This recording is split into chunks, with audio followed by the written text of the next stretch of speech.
Hey, welcome back everyone for some more Spyro the Dragon. And now we're off to Cliff Town, which to me personally, is my favorite level in this Peacekeeper's world.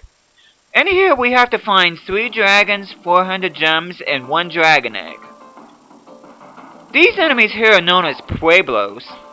They're just basically Norks that just look like they've been in a almost like a Mexican type desert or something like that. And this is definitely another one of those levels which be sure to look in every nook and cranny in order to get every last gem in this stage. And as much as I like the level layout in Dry Canyon, I think the level layout in this one is superb. And you can see, there's another Pueblo right there. And that enemy that summoned him right there, that is known as a Fat Lady. And no, I am not kidding. As you can probably see, it's a Fat Lady, but that's actually what her name is in the Prima Strategy Guide. And be sure to flame the cauldrons there, because they do release gems. Again, make sure you look in every nook and cranny here, that is essential. And I quite like the music here too.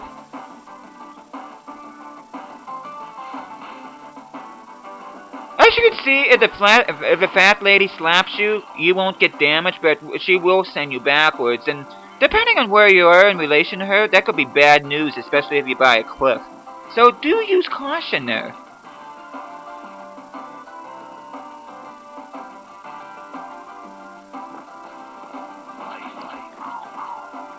Now in this level, as you can see here, the fodder here are, according to the strategy guide, Gila monsters. But they look more like just regular old desert lizards. Now we give chase to this egg thief here. And we get the game's 5th dragon egg. And we already got our egg for this level, so... And plus we get to free another dragon.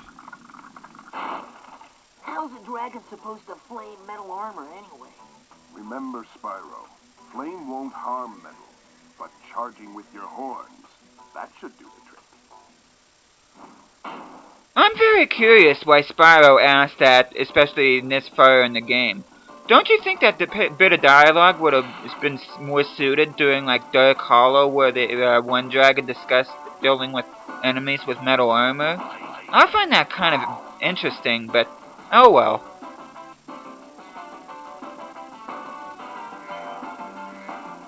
Of course, avoid the purple liquid.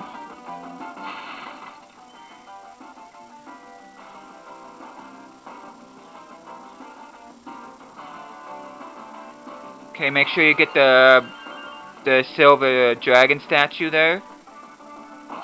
Of course, dealing with more Pueblos here.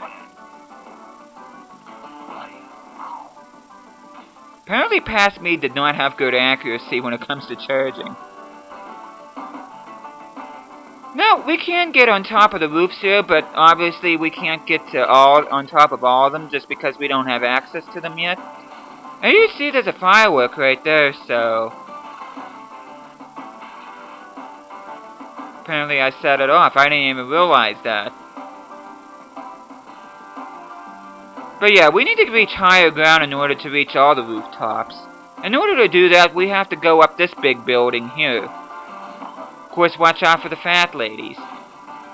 Now, if you flame it just right, you're able to hit the Fat Lady plus the cauldron. So not only do you get the gem from her, but you'll get the gem from the pot, too. This is actually my favorite part of the level right here, going up this building. Of course, knock the Pueblo out of the way. There's another one. Plus another Fat Lady.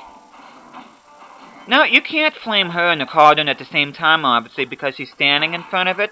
But most of the time you're able to do it. And we're getting close to the top of the building here. Again, this is my favorite level in Peacekeepers. And it's not hard to see why, in which past me totally did not see those 2 blue gems right there. And that's the importance of being observant, and that way you don't have to do much backtracking. Now apparently past me is making sure that he didn't forget any gems. Now because of that, past me has to go right back up to where we were, which, wow. Okay, I apologize for this. Yeah, I'm not quite sure what my goal was there. I don't know what happened there as far as me missing those gems. But anyway, we're getting to the top here. And you see another captured dragon there. But first we gotta take care of these fat ladies. Which if you flame it just right, you're able to get both of them. Okay, make sure you get the cauldrons. Of course, there's the exit portal right there, but we're clearly not done yet.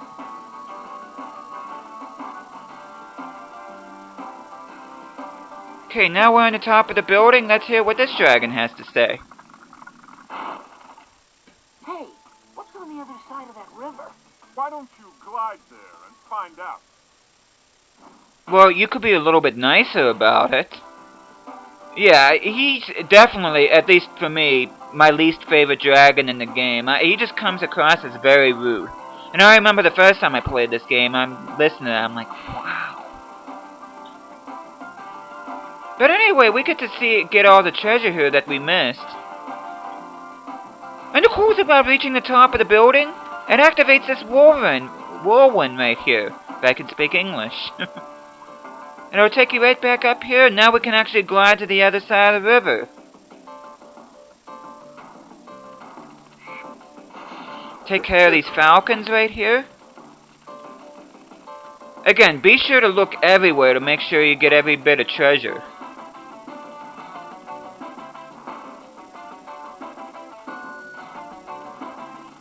Now these interesting structures right here, they're just there just to make sure you don't go out of bounds.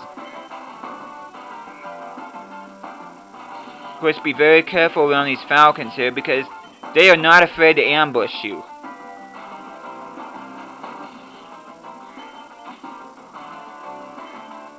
I wonder if past me is gonna illustrate the out of bounds here. I'm not sure. Which I don't think he is.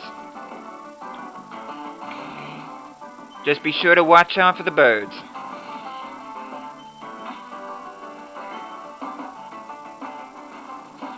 I have quite a bit more high tolerance for birds than what Real Mythal does, but still, they can be quite annoying here. You've reached the highest point in Clifftown. You can get to almost anywhere from here. If I were you, I'd use that whirlwind there. Now, thank you for being so much nicer than what Enzo was. As you can see there's more treasure there. Now, I don't know if this is exactly the highest point in Clifftown. It is pretty high. But in certain situations, it looks like this isn't much higher than what the top of the building. But you know what? I'm not even going to argue. After all, he lives here in Clifftown, so who might argue with him? But yeah, it just seems like in certain instances it's not quite as high, whereas it is as high. But because we're at the highest point of Clifftown, we can make it to the other side of this building here. Just be careful you don't fall off the edge here. And there's a purple gem there, which I don't think I've said before, but purple gems are worth 25. And I'm missing a gem somewhere. Way to go, past me. And there it is. I didn't have to backtrack too much. Now we got 400 gems, all three dragons, plus the dragon eggs. So we can just go ahead to the exit portal here. Via Whirlwind. And that is it for Clifftown. And quite a fun stage too. I don't think it's quite as difficult as Dry Canyon either, which is good, so. But yeah, thank you guys so much for watching this. I hope you guys are enjoying this series. And I'll be seeing you guys again next time.